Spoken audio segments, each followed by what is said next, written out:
Entre os documentos que uma instituição, governo, associação, etc., produzem, alguns se destacam. Eles são tão especiais que acabam se tornando símbolos da relevância de quem os produziu dentro da sociedade. Em outras palavras, eles se tornam monumentos.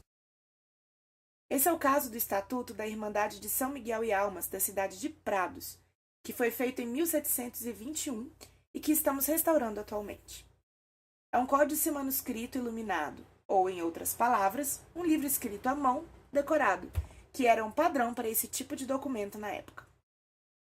Esse podia ser um trabalho comum de restauração, mas quando começamos a analisar o livro, vimos evidências de que ele já tinha sido restaurado antes, em algum momento depois de 1796.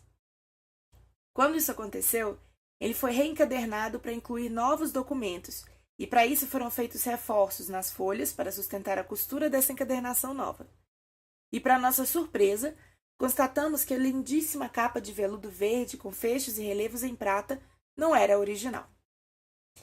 A nossa hipótese é de que essa restauração foi feita perto do aniversário de 100 anos da Irmandade, lá para os idos de 1821, porque naquele tempo, valores como tradição e antiguidade eram o que sustentavam essas instituições, e esse estatuto era a prova da tradição e antiguidade daquela Irmandade.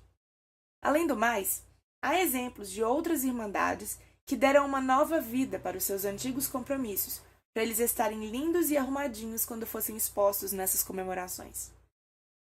A restauração desse manuscrito está sendo feita como parte de uma pesquisa que pensa conceitos e métodos de restauro que não removam os traços do tempo sobre os objetos, porque esses vestígios fazem parte da história deles.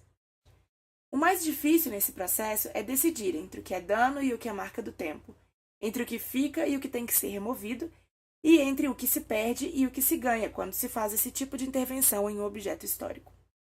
A restauração é uma disciplina que usa os conhecimentos de várias outras disciplinas para entender um objeto de forma mais completa.